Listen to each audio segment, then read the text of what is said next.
এই যে এখন জামায়াত ইসলামীকে নিয়ে লেগেছে, কেন লেগেছে জানেন? কারণ শেখ হাসিনা এইটাকে র্যাপ আপ করতে চাচ্ছে ইসলামী একটা তকমা দিয়ে, যাতে বিদেশকে বোঝানো যায় যে এই যে জামাত ইসলামী এটা ঘটিয়েছে এবং জামাত ইসলামের বিরুদ্ধেই আজকে আমরা এই জন্য লেগেছি। বিএনপির কথা কিন্তু সে ওইভাবে বলছে না। আবার বিএনপিও দেখেন চুপ করে বসে আছে।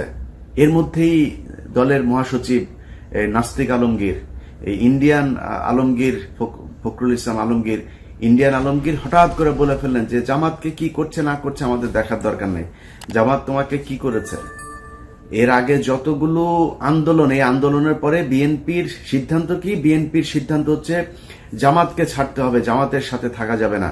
বিভিন্ন এই 18 নির্বাচনে কামাল শেখ হাসিনার কোলে বসে ঘুমায়, সেই কামালকে নিয়ে এসে তারপরে তাদের প্রধান নেতা বানাইলো, অথচ তাদের জামাতকে নিয়ে চুলকানি। জামাত তোমাদের কি করেছে? জামাতকে করবা? আওয়ামী লীগ যেমন পুলিশ ছাড়া আওয়ামী লীগ যা, জামাত ছাড়া বিএনপির অবস্থা এখন তাই হবে। সো তাদেরকে রাখতে হবে, এত মুখ পুষা ফেললে হবে না। 5ই মের ঘটনা থেকে শুরু করে বিভিন্ন এই 28শে অক্টোবর বিভিন্ন জায়গায় জামাত ইসলামের নেতাদের ফাঁসি হয়েছে, সেখানে চুপ করেছিলেন, কোনো কথা বলেন নাই। কিন্তু চুপ করে থেকে যদি আপনার ভালো হইতো কোনো সমস্যা ছিল না। যেই জামাত ইসলামকে আপনার ভুয়া কোর্টের মাধ্যমে ভুয়া বিচার করে তারপরে ফাঁসি দেওয়া হয়েছে, সেই জামাত ইসলামের ওই কোর্টে কিন্তু আপনাদের বিএনপির লোককেও ফাঁসি দেওয়া হয়েছে। সো আপনাকে বুঝতে হবে টুডে টুমোরো আপনি যেই সমস্যায় জামাত আজকে পড়েছে, জামাতকে আজকে নিষিদ্ধ করা হবে না। হাসিনা যদি সুযোগ পায়, এই সময় যদি হাসিনা পায়, তাহলে সামনে আপনাকেও নিষিদ্ধ করবে। এটা মাথায় রেখে তারপরে কথাবার্তা বলতে হবে। কালকে দেখলাম একটা মেয়ে পুলিশের গাড়ির সামনে দাঁড়িয়ে তারপরে ধাক্কাচ্ছে। ঢাকা বিশ্ববিদ্যালয়ের মহিলা শিক্ষক, এই শিক্ষকরা এসে তারপরে পুলিশের সাথে ধাক্কাধাক্কি করছে। কোথায় বিএনপি? এখানে তো থাকতে হবে।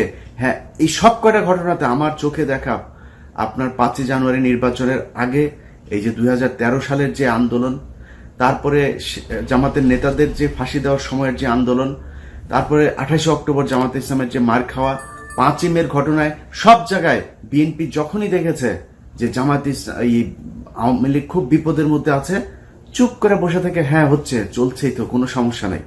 এভাবে চুপ করে বসে থাকলে হবে না। যেখানে স্টুডেন্টরা সমস্যায় পড়বে সেখানে আপনাদেরকে ভ্যানগার্ড হয়ে তারপরে তাদের নিরাপত্তা দিতে হবে। এই অবস্থা বেশি দিন চলতে দেওয়া যাবে না। শেখ হাসিনা জানে যে কিভাবে ঘটনা ঘুরাইতে হয়, সো সে এটাকে ইউটার্ন নিয়ে কোনো এক জায়গায় নিয়ে যাবে। তার আগে ঘটনা আপনাদেরকে ঘটাইতে হবে। কোনো জায়গায় যেন শিক্ষার্থীরা মনে না করে, শিক্ষকরা মনে না করে যে আমরা অসহায়, আমাদের সংখ্যা কম।